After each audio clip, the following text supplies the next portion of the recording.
Hi, so this is the second video in the series. This time we're going to be catting step 2 of building the VEX Legacy Clawbot. In this video, we're going to learn about how to use a Revolute mate, as well as accessing a different library in order to get our parts from. That has all the V5 components, as well as some other pretty cool things that we can do with parts that are already set up, ready to be configured. So I'm going to go over to my Onshape, and this is where we left off in the last video. So we had completed these chassis rails, we had put on our bearing flats, got them ready to go. And so now we're at the point where we're going to be grabbing some motors. So unfortunately, the Automata library is a little bit out of date and really only has up to the previous Cortex, doesn't have V5. So since I do want to be able to use V5 components here, I'm going to have to access a different library. And so this is how I'll do that. So I'm going to go into Insert. I'm going to choose, once again, Other Documents. But this is not one we've looked at recently, so it's not going to be in Recently Opened. Instead, we're going to click on Public. And within Public, I'm going to search Configured Parts Library. And when I do that, it'll take just a minute to load.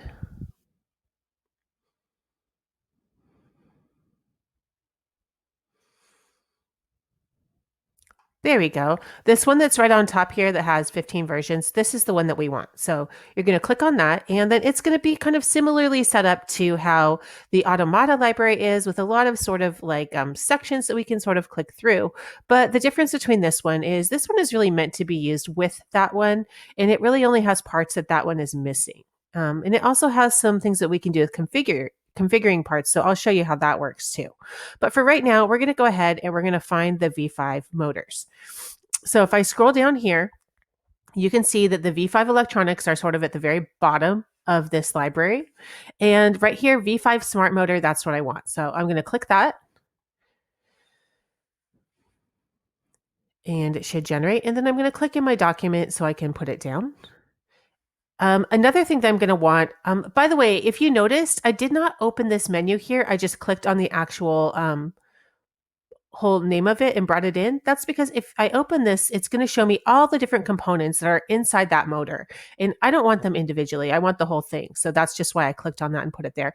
I'm going to do the same thing with the shaft collar as well. So the shaft collar, if you've ever built a robot, you know that it has a set screw. It has that little tiny screw that goes in the hole. So really a shaft collar is a tiny assembly in and of itself. So I'm going to click on that and grab a shaft collar to put in here too, because I'll be needing that for the assembly that I'm working on. And then the last part that I'm going to want to get out of this library is I'm going to go up to where it says axles. Now, whoever made this library calls drive shafts axles, which is okay. Everybody kind of has their own ways of calling things. As long as you can guess at what it's called and find it in the library, you're good. But this is what VEX refers to as a shaft, but they're calling it an axle. And you can see here, it has this weird thing we've never seen before, where it has like an actual like dimension, and it says 1 inch. Well, I don't want a 1 inch axle. That's kind of too short to do anything with. I'm going to change this to 4 inches. And then it gives me an option here, HS or LS. So HS stands for high strength, which are the really thick axles that you use making certain types of specialized mechanisms. But for most general everyday work, we use low strength axles. So I'm going to click LS. And when I do that, did you see how it jumped and got bigger? That's because it made it exactly 4 inches. So you can actually configure whatever size axle you want right here. And we can actually go back and change that later if it turns out it was too long and you want to sort of snip part of it off. So that is a really cool thing about this library. So I'm going to go ahead and click on my new low strength axle that it generated. And I'm going to set that down somewhere in my document. And once I've done that, I can green check this off. I have all of the parts that I'm going to be using for today. So I'm going to resume to center things a little bit better. And there's a couple of things that I need to do before I start putting in my different mates in order to connect things and constrain them. As I mentioned previously, this motor is, if I hover over it, you can see sort of all the individual parts. So it's made up of quite a few parts. And if I start moving it around, like if I pick this up, oh man, that my motor's coming apart. Now, that was not what I wanted to do. So I'm going to Control Z to put that back. But before I start doing anything with this motor, what I want to do is I want to make sure that all of its parts stay together. So if I move something, I want to move the whole motor, not individual parts. So how I do that is I'm going to select it the same way as we have selected things previously. And I'm going to go up here, and this one right here says group. So if I click on group, that means that I want all of these individual parts to stay together. And I'm going to green check it so that now if I move my motor, the whole motor moves, not just one part of it. And I'm going to do that same process right here with my shaft collar as well. I'm going to group it together so that when I move it, that set screw stays in there. So now I can move my shaft collar without any problems. Okay. So the next thing we're going to do is we're going to be using a different type of mate today. It's called Revolute, and it's right here. So a Revolute mate actually allows you to, it's the type of connection that you use in things that spin. So an axle spins in a motor. And so the correct type of mate to use for that is Revolute. And it allows us actually to go back and animate that later on if we choose to. We can make an animation of our robot actually rolling and the wheels turning if we mate this correctly now. If we don't, it won't do that. So the way that we do that is when you do a Revolute mate, you have to select the axis you want it to revolve around. Sorry, my speaking not working for me.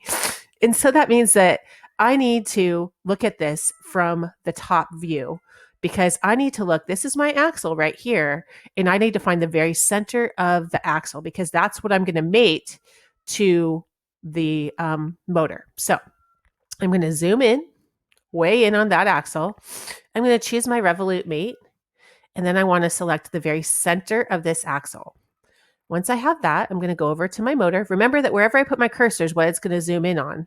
And I want it to mate to the very center of my motor connection. And once it's there, it's really hard to see in this view. Just trust me that it is there. At this point we sort of have to like hope that it's the right direction, but we can always go back and change it. No big deal. Also, don't worry if these like corners don't line up exactly. That really doesn't matter. So I'm going to click this.